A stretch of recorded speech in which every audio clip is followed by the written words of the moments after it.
वालेकुम। हमारे बीच में हमारे एक ऐसे भारतीय राष्ट्रीय कांग्रेस के नेता जो आपके बीच में आए और आपको आवाज देने का काम किया। जो चुनाव लड़े जाते हैं तो चुनाव में जो चुन के जाते हैं वो अपने क्षेत्र की विकास की आवाज बनते हैं, क्षेत्र को आगे लेके जाने की विकास बनते हैं। लेकिन मैं ये मानता हूं कि आपने बहुत आशीर्वाद दिया।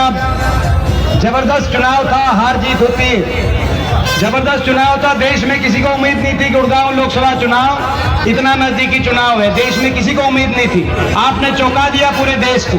नतीजा कुछ भी रहा हो, लेकिन आपने देखा होगा, उनको मैं इस बात के लिए बधाई देता हूं जो लोग चुनाव में किसी कारणवश आगे पीछे कुछ हो जाता है तो वो 5 साल तक फिर दिखाई नहीं देते।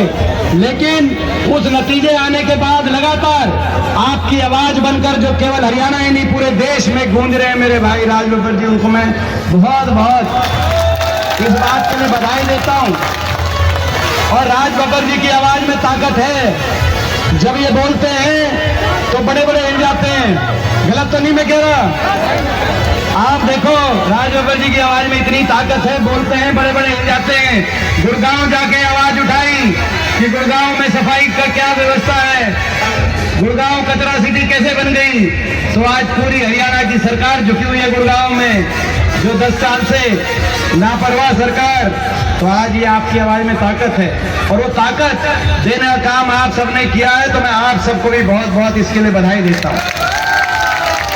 खुद सांसद यहाँ से रहे अवतार भड़ाना जी, बड़ी आपकी सेवा करी, आज विशेष तौर पे आए हैं। हमारे भाई और हुड्डा साहब के एक ऐसे विश्वास पात्र जो कंधे से कंधा मिलाकर हमेशा उनके साथ इस संघर्ष में हरियाणा में बदलाव हो। आफ्ताब अहमद जी, हमारे आदरणीय इलियास जी, हमारे विधायक, हमारे आपके लोकप्रिय विधायक, ऐसे लोकप्रिय विधायक कि जब राहुल जी की यात्रा बनी तो हमने ये कहा कि कहां से शुरू कराएं। 90 विधानसभाएं हैं हरियाणा के अंदर, कांग्रेस के 31 विधायक थे और अलग अलग बात आई कहां से कराएं। लेकिन जहां सबसे मजबूत आवाज आई, हमने कहा यहीं से कराएंगे राहुल जी की यात्रा की शुरुआत। ऐसे हमेशा आपके लिए लड़ाई लड़ते हैं, मजबूती से आपकी लड़ाई लड़ते हैं। विधानसभा में भी हमने देखा है और सड़क से लेकर और सदन तक आपकी लड़ाई लड़ते हैं। आपके लोकप्रिय विधायक के सुख दुख में शामिल रहते हैं। मुझे लग रहा था कि आज 16वां हल्का है, लगातार चल रहे हैं और आज थोड़ा लेट प्रोग्राम है, गर्मी ज्यादा है। मैं इतनी गर्मी में कितने साथी साथ चलेंगे, नहीं साथ चलेंगे। लेकिन जब इन्होंने शुरू में आपसे पूछा कि कौन कौन साथ चलेगा, तो मैं देख रहा था एक एक ने हाथ खड़ा किया। सब चलेंगे। आपकी इनके प्रति आपका प्यार और इनका आपके प्रति भावना, वो का प्रतीक था जो एक ने हाथ खड़ा किया। हमारे ममन जी, सभी सम्मानित मंच, एक का नाम ना लेते हुए, कोई ज्यादा भाषण का नहीं, आज तो चलने का प्रोग्राम, भाषण का तो क्या है। और क्यों चल रहे हैं? हिसाब मांग रहे हैं इनसे। हरियाणा मांगे हिसाब। 10 साल बीजेपी के हो गए, 10 साल हरियाणा को। आज हरियाणा की दुर्दशा के लिए कोई जिम्मेदार है तो कौन है? बीजेपी जिम्मेदार है। हिसाब इनसे मांग रहे हैं कि 10 साल के बाद हरियाणा का भट्टा क्यों बैठाया आपने? देश में सबसे ज्यादा बेरोजगारी आज कहाँ है? हरियाणा में। 10 साल की बीजेपी के सरकार के बाद देश में सबसे ज्यादा बेरोजगारी हरियाणा में। हरियाणा के नौजवान को सीटी में उलझा दिया, कच्ची भर्ती में उलझा दिया, कौशल निगम में कच्ची भर्ती ले आए, कच्ची भर्ती की राजधानी बना दिया हरियाणा को। देश में सबसे ज्यादा अपराध और क्राइम अगर कहीं है, अपराध दर, तो आज वो हरियाणा के अंदर है। नशे में पंजाब से आगे निकल गया हरियाणा, ऐसी स्थिति बन गई हरियाणा के अंदर। आज गरीब आदमी के हक को मारने का काम हुआ। जितनी योजनाएं चल रही थी एससी समाज की, बैकवर्ड समाज की, बीपीएल के 36 बिरादरी के परिवारों की जो योजनाएं चल रही थी हमारे समय, 100 गज के प्लॉट की स्कीम, पीने के पानी की टंकी, टूटी और मुफ्त पानी कनेक्शन की स्कीम, वो सारी स्कीम खत्म करके पानी के बिल पकड़ा दिए गरीब आदमी के हाथ में। ऐसी ये सरकार साबित हुई। आज ऐसी सरकार साबित हुई। देश में सबसे ज्यादा बेरोजगारी, देश में सबसे ज्यादा महंगाई, सबसे ज्यादा अपराध तो है ही, लेकिन सबसे ज्यादा सरकार का घमंड भी अगर कहीं देखने को मिला तो बीजेपी की हरियाणा की सरकार में देखने को मिला। आपने देखा होगा, कोई ऐसा वर्ग नहीं जिस वर्ग के ऊपर अत्याचार नहीं किया हो, और कोई ऐसा वर्ग नहीं वो सड़क पे ना आया हो इस सरकार में, और उस सरकार ने उस वर्ग के का अपमान ना किया हो। 750 किसानों की जान की कुर्बानी लेने वाली ये सरकार साबित हुई।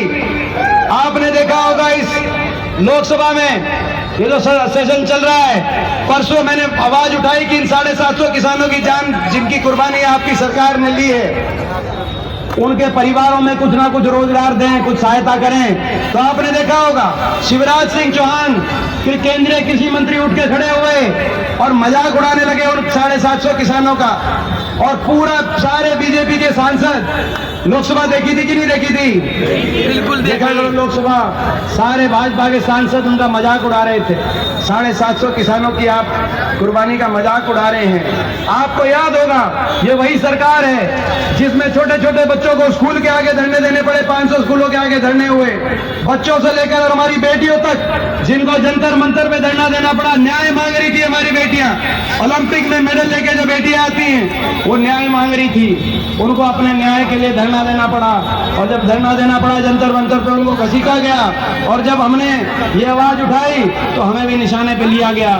सरपंचों से हमारी छोटे बच्चों से लेकर बेटियों तक, किसान से लेकर आड़तियों तक, व्यापारी से लेकर और कर्मचारी ओल्ड पेंशन स्कीम के ले गए कर्मचारियों पे लाठीचार्ज। सरपंच गए अपने पंचायती राज के अधिकार मानने, सरपंचों पे लाठीचार्ज। कोई ऐसा वर्ग नहीं जिस वर्ग की का अपमान इस सरकार ने ना किया हो। तो मैं पूछता हूं आपसे, तो ऐसी सरकार से हिसाब मांगना चाहिए कि नहीं मांगना चाहिए? हिसाब मांगते हैं तो इनके बड़े बड़े मंत्री आते हैं दिल्ली से, और इनके बड़े बड़े नेता आते हैं दिल्ली से। पीछे केंद्रीय गृह मंत्री जी आए और उन्होंने महेंद्रगढ़ में कहा कि हुड्डा जी हिसाब मांग रहे हैं, हुड्डा जी से हम हिसाब लेंगे। इनके मुख्यमंत्री कह रहे हैं हम हिसाब नहीं देंगे। इनके एक और मंत्री जो हरियाणा के प्रभारी बने हैं धर्मेंद्र प्रधान जी, वो आए, उन्होंने कहा कि हम हिसाब नहीं देंगे, हम तो हिसाब लेंगे। अब आप बताओ, 10 साल हरियाणा का भट्टा भी बिठा दिया और हिसाब देने से भी मना कर रहे हैं। दिल्ली से बड़े बड़े नेता आ रहे हैं, कह रहे हिसाब नहीं देंगे। मैं उनको कहना चाहता हूं बीजेपी के नेताओं को, ये हरियाणा है प्रधान, ये हरियाणा है प्रधान। हरियाणा का आदमी सच्चा है, सीधा है, ईमानदार है, ठगा भी जाता है। लोग आके ठग लेते हैं हमें, कोई कहीं से आके ठग लेता है, कोई कहीं से आके ठग लेता है, लेकिन जब हरियाणा का आदमी ठगा जाता है तो उसका हिसाब भी लेना जानता है। सही बात है कि नहीं है? तो भाई ये हमारा अभियान है कि बीजेपी से हम हिसाब लेंगे और हरियाणा को विकास की तरफ। और हिसाब केवल हरियाणा ही नहीं मांग रहा, जो आप साहब जी ने कहा, मेवात मांग रहा है हिसाब, मेवात मांग रहा है हिसाब। ये जिला और ये इलाका, मुझे गर्व है कि मेरे रगों में वो संस्कार हैं, मेरे रगों में चौधरी रणवीर सिंह जी के संस्कार हैं। मुझे गर्व है जो गांधी जी को घासीराह में लेकर आए। मुझे गर्व है मेरे रगों में चौधरी भूपेंद्र सिंह हुड्डा जी के संस्कार हैं, जिनकी कलम से मेवात अलग जिला बना। और भाई मैं समझता हूं कि आज ये 10 साल से जो भेदभाव, जो अनदेखी इस इलाके के साथ हुई है, आज हिसाब मांग रहा है ये इलाका। क्या हुआ? ये हमने जब मेडिकल कॉलेज बनाया था, जिस मेडिकल कॉलेज का क्या हाल है, क्या